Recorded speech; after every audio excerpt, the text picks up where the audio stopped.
This is their story, too. But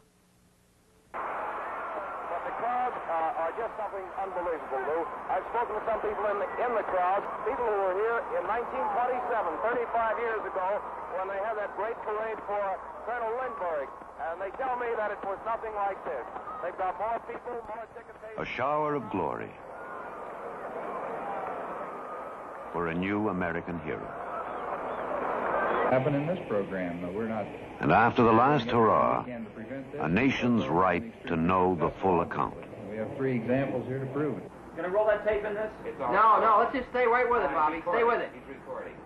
All right, ready to go to Cronkite. Vic, you ready, Sam?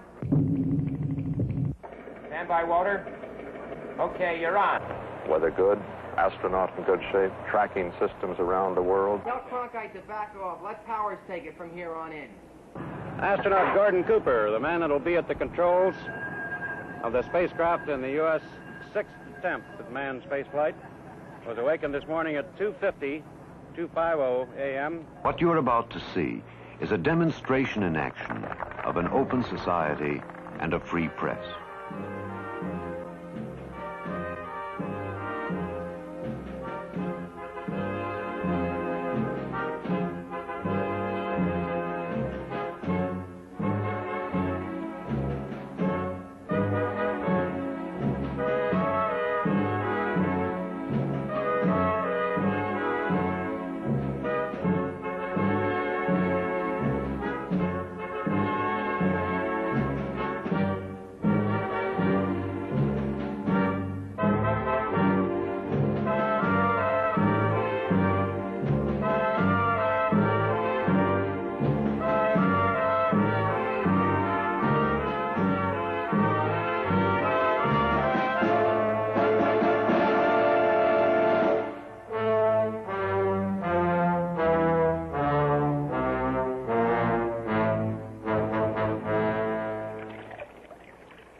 To the legion of men who photographed it, the story of Project Mercury was told in the realm of the frozen image.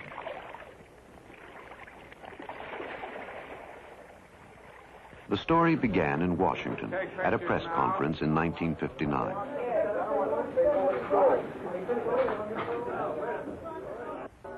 It was a Jules Verne kind of a story that became a national goal, front-page news. A focus for our scientific and creative energy.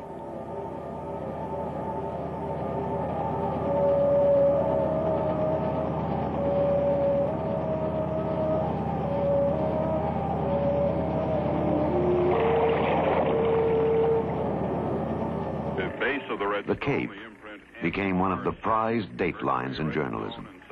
Signifying the capsule number. On the concrete square itself, the pad of downrange from the Cape, south of Bermuda, the recovery forces stood ready. Which is one ingredient of the fuel.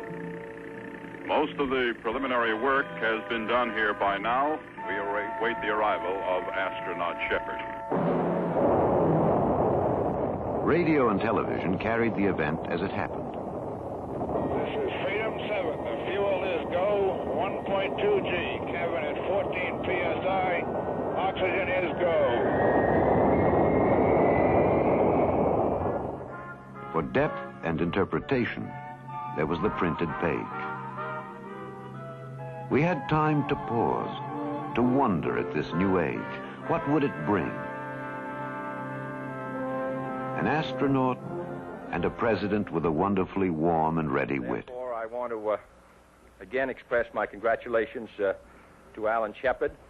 We're very proud of him, and I speak on behalf of the Vice President, who is chairman of our Space Council and who bears great responsibilities in this field, the members of the House and Senate Space Committee who are with us today, and this decoration, which has gone from the ground up here.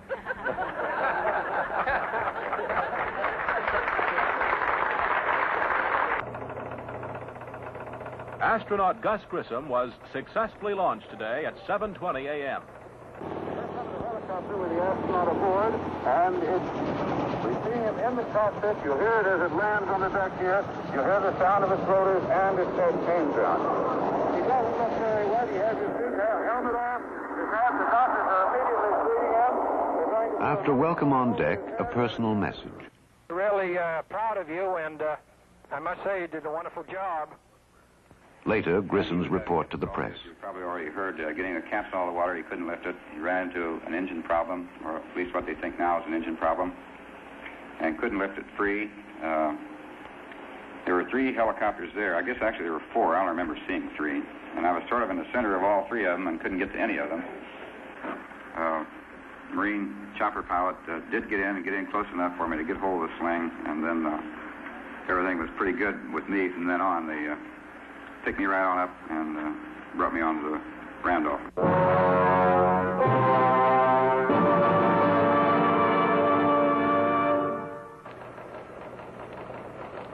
Di Cape Canaveral ini terdapat perasaan menunggu-nunggu.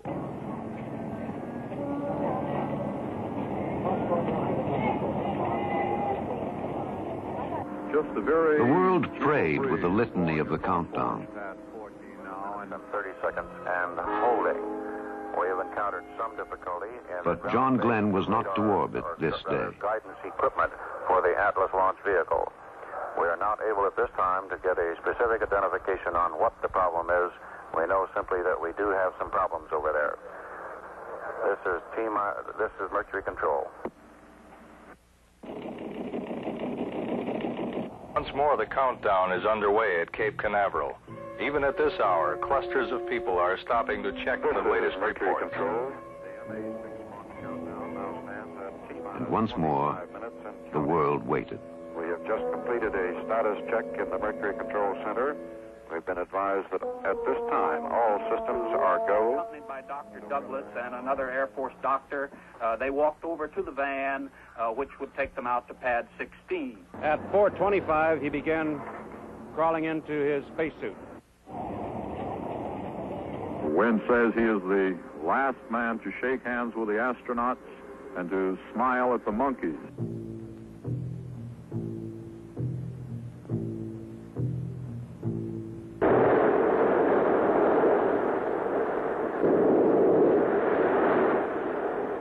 Now, around the world, all Mercury stations reported go. Let's go now to Ed Williams at the press site. Over 500 newsmen here on the scene today to cover this.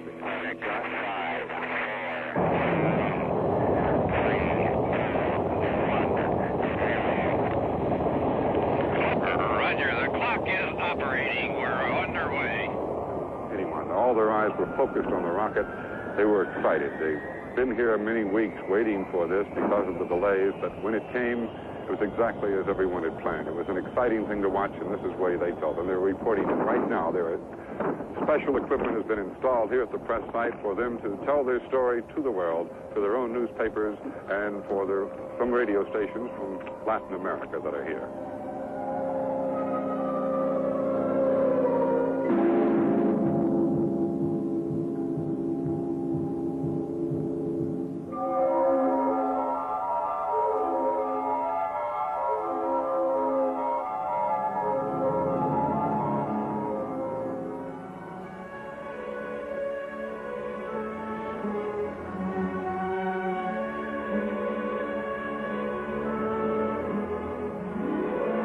Reported to be a hale and hearty astronaut after having successfully flown the United States' first manned orbital flight. U.S. astronaut John Glenn is on the deck, is reported to be a hale and hearty astronaut after his history-making flight.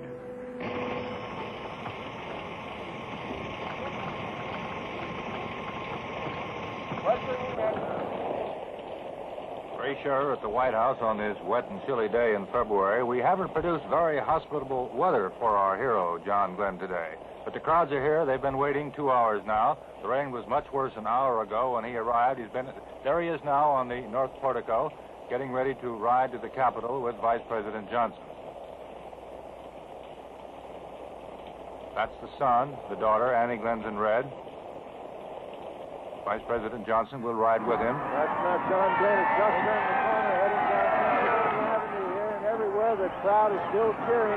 His bald head can be seen just coming into view. He's heading towards the big inverted V, with the sign, "Welcome John H. Glenn Jr." Everywhere Bedlam is breaking loose down here. People are waiting, finally over their sign, "John Glenn, America is proud of you. Welcome, John." Hi, John.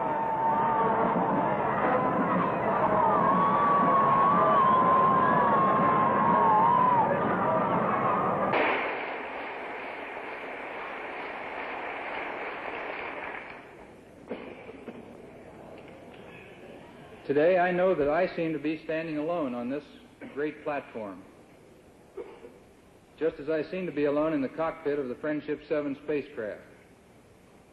But I'm not.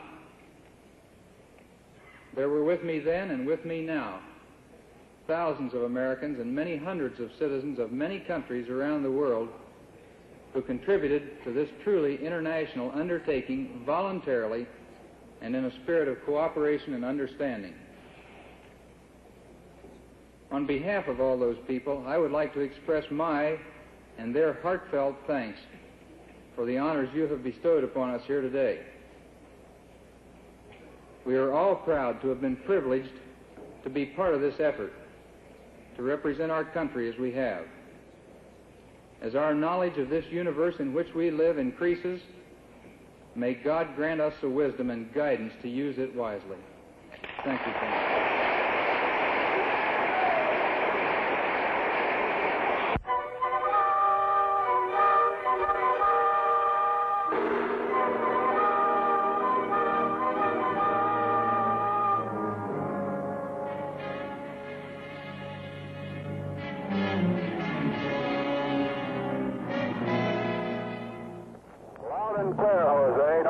Too much. Okie doke. Everything went well. And then a cliffhanger. The capsule overshot the expected landing area. Communication failed. For 35 minutes, there was no word. Well, we've just received a happy word here aboard the USS Intrepid that one of the ship's own jet helicopters, HSS-2s that is, has just effected rescue of astronaut Scott Carpenter and is now proceeding toward the Intrepid. After a post-flight examination, astronaut Scott Carpenter returns to the Cape, to his family, to the joys and cares of the earthbound. Even a daughter's skinned elbow.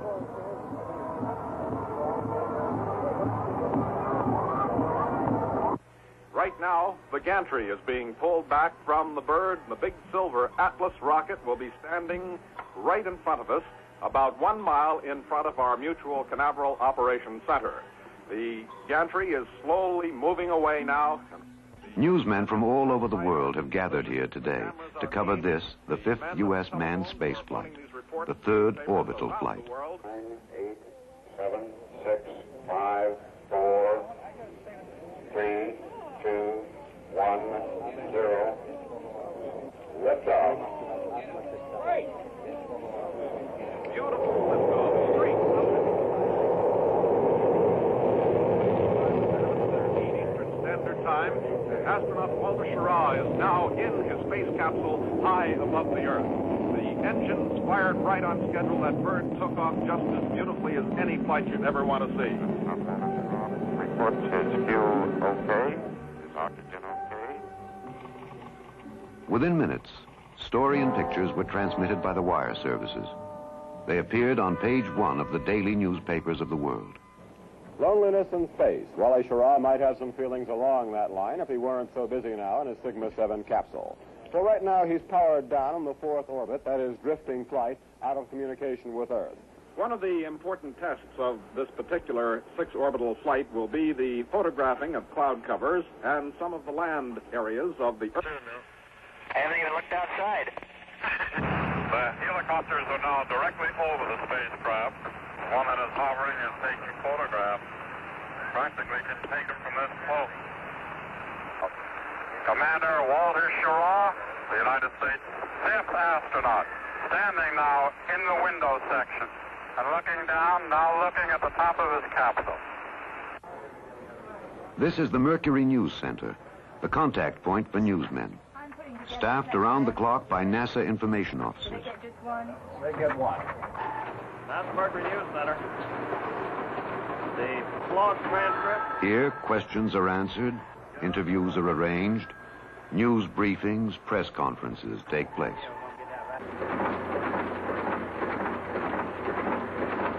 Astronaut Cooper, 22 orbit mission, will take him over more than 100 countries, islands, and possessions. All right, we'll In order to cover every phase of Project Mercury, the press, wire services, TV, and radio networks pool their resources and personnel.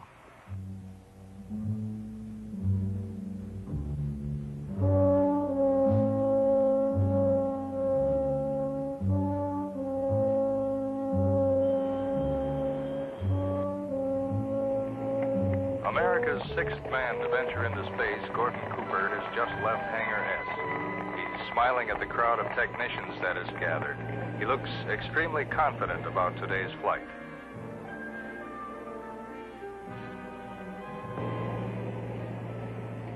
This is Ed Williams at the press side. It's a beehive of activity this morning as the big gantry was just pulled back.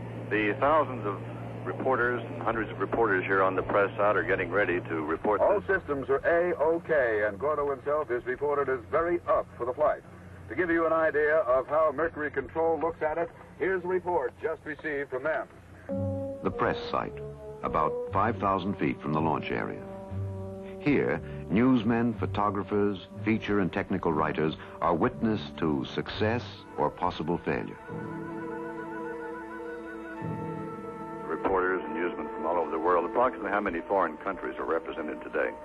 We have about 25 countries represented here, including a NATO group, which just came in this morning. Mercury Control. And as the last agonizing minutes of the countdown march by, television brings the nation to the scene and drops them right in the middle of it. Yeah. Oh, all right, it's down. You got it down. All right. All right. Hello, New York. Go ahead. Hi, Don. Just a minute, I'll ask him. Bob, how much longer do you want to hold on this? Stay with it for another couple seconds, Davey. Okay, we'll be with it another couple of seconds, then we'll take off.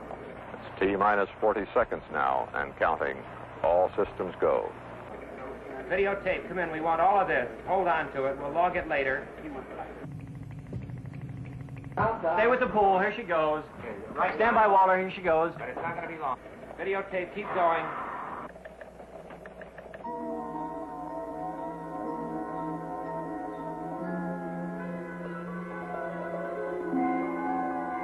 All right, and the tell-off is up, and the announcer's on, and we're on.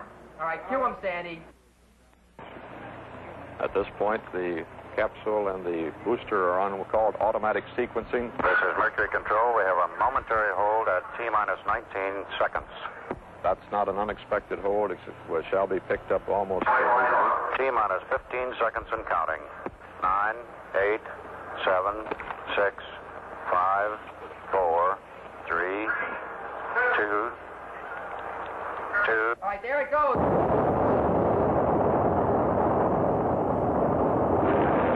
Beautiful takeoff. He should be getting vibration now.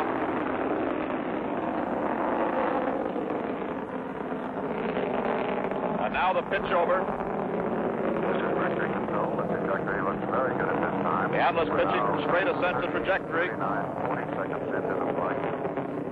If he's going like earlier flights, the vibration's growing for Cooper now. He's just about reaching max Q. That's maximum vibration, maximum dynamic pressure. We're now 55 seconds into the flight. The trajectory looks okay at this time. At maximum Astronaut dynamic Cooper pressure. reports his oxygen supply, his fuel supply, and all onboard systems are go. Oh, it looks like a beautiful takeoff again from Canaveral.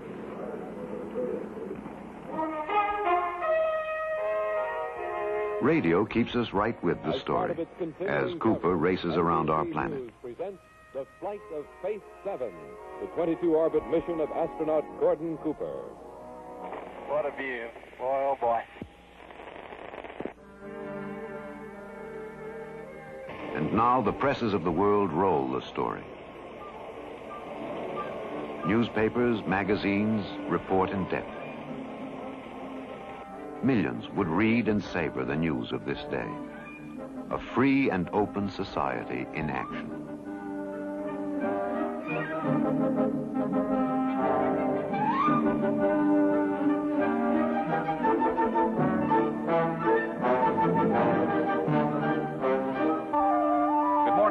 This is Charles Hughes, ABC New York, with the latest news. By radio, we were with Cooper most of the night, and we awoke early to see how his night went. It was like a grand, continued story in 2 parts with 18 chapters. I wonder if you'd relay to the Cape the situation I had to have and see what they think on it. Now, the action that I have taken is to turn off my 05G switch fuse and my emergency 05G switch fuse. The atmosphere here in the Mercury Control Center is hushed, as everyone listens very carefully to make sure that the instructions get delivered and that astronaut Gordon Cooper understands them. Now, a short while ago, Ken Klanick, flight manager for Project Mercury, and D. Brainerd Holmes, director of the NASA Space Agency, held a briefing for newsmen at Cape Canaveral. Moments ago, we learned of the first problem to develop in the flight. It came to light during the pass over Hawaii. John Chancellor here, Mercury Control on the air. Let's go right away. This time, that the inverters, which supply electrical power to his attitude control system, that is the automatic attitude control system, are both inoperative, both the primary and the alternate. And this means that he will have to perform the entire retro-rocket firing and re-entry operation on either fly-by-wire or on manual proportional control. Aboard the USS Kearsarge, estimate the parachute with face 7 hanging from it to be 3 to 4 miles away. USS Kearsarge reports the spacecraft is on the water, as Kearsarge now estimates 700 yards from the spacecraft. 700 yards. 700 yards. I'll be damned. The helicopters are circling. The swimmers, that is the underwater swimmers, are going into the water. They will have what we call the Stuhlken collar, that is that big yellow rubber ring around the base of the spacecraft.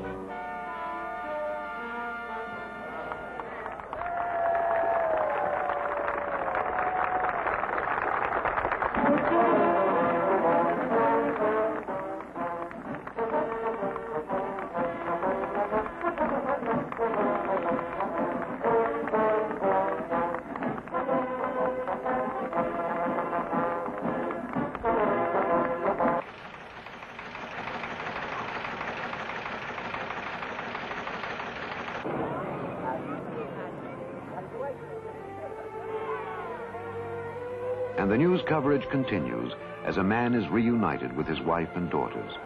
And the 50th state shows its appreciation the way it knows how.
Herbert Kaplow again at Patrick Air Force Base, where the big Air Force jet carrying Gordon Cooper is slowing to a stop on the taxi ramp. The eyes straining to catch a glimpse of the astronaut who went 22 orbits.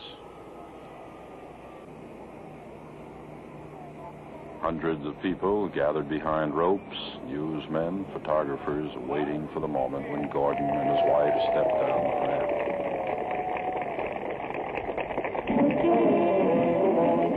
Here they come. Major and Mrs. Gordon Cooper, followed by their daughters.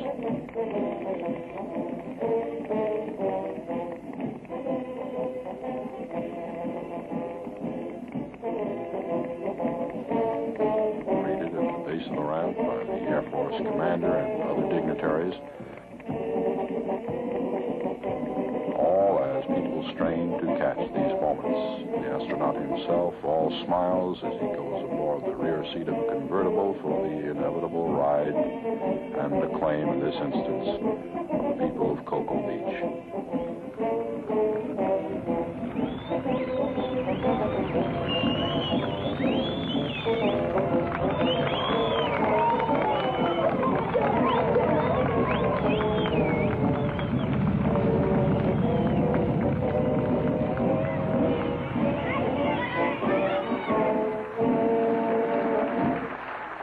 I think that those of you that know me know that I've always spoken honestly and straightforward to you. I intend to do so today. I'll run through the flight plan very briefly, factually, and when we get to questions, I will honestly try and answer any questions you have to ask. If I can't answer them, if I don't answer them, it's because I don't know the answer or we don't have the data yet to fully answer them. And they will be answered at a later date. That I was not real overly tired. I was warm from the re-entry and having been on the water for a short period of time. But I might add, not any warmer than I am right now. And I think at this point I'll lay it open to questions. Describe this flight of yours as almost a routine ride. Were you at all impressed with this mission, and at any time were you at all concerned for your personal safety? Well, I waited quite a long while for this flight, and I was very impressed with it. I think anybody that goes up on a space flight and says they aren't impressed, there must be something wrong with them. I named my spacecraft Faith 7 for 3 reasons. 1, because of a belief in God and country. 2, because of a loyalty to organization, to the 2 organizations actually, which I belong. And 3, because of a confidence in the entire space team. Deke, is it thought that one of these gentlemen sitting with you will be making the first Gemini flight, or do you think one of the original 7 will make the first Gemini flight? There will be other launches and other press conferences. When they happen, they will be fully reported.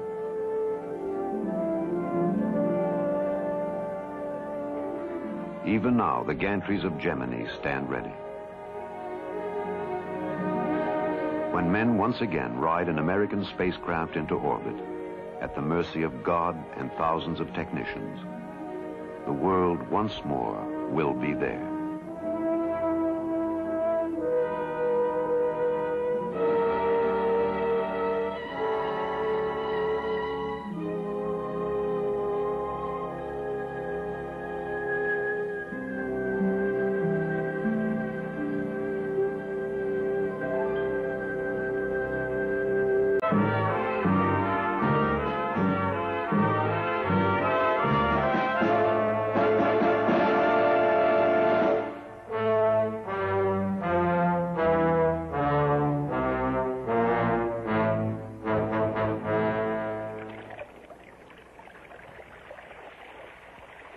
To the legion of men who photographed it, the story of Project Mercury was told in the realm of the frozen image.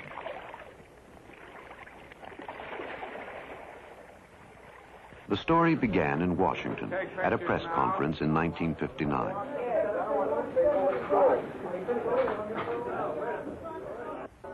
It was a Jules Verne kind of a story that became a national goal, front page news, a focus for our scientific and creative energy.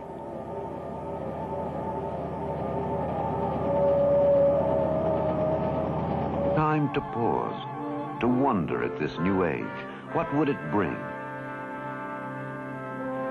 An astronaut and a president with a wonderfully warm and ready wit. Therefore, I want to again express my congratulations to Alan Shepard. We're very proud of him, and I speak on behalf of the Vice President, who is chairman of our Space Council and who bears great responsibilities in this field, the members of the House and Senate Space Committee who are with us today, and this decoration, which has gone from the ground up here.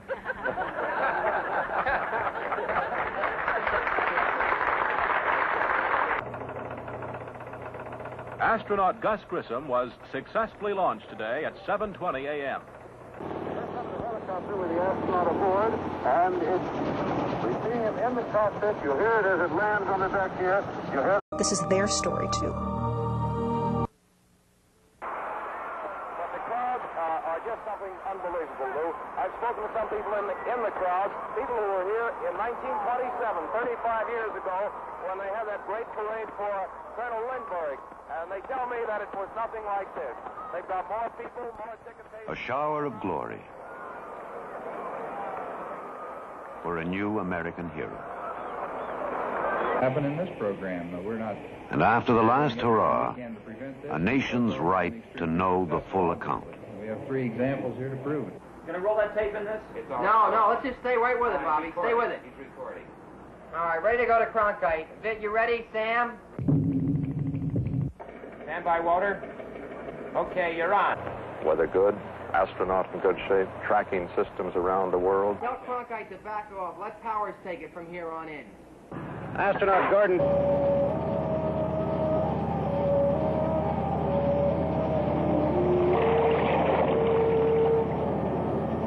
The base of the red The Cape became one of the prized datelines in journalism. 7 signifying the capsule number.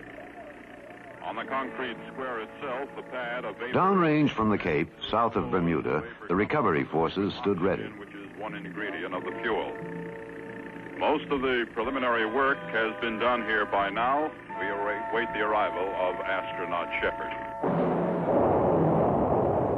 Radio and television carried the event as it happened. This is Freedom 7. The fuel is go 1.2 G. Cabin at 14 psi. Oxygen is go. For depth and interpretation, there was the printed page. We had Cooper, the man that'll be at the controls of the spacecraft in the U.S. 6th attempt at manned spaceflight, was awakened this morning at 2:50 a.m. What you're about to see is a demonstration in action of an open society and a free press.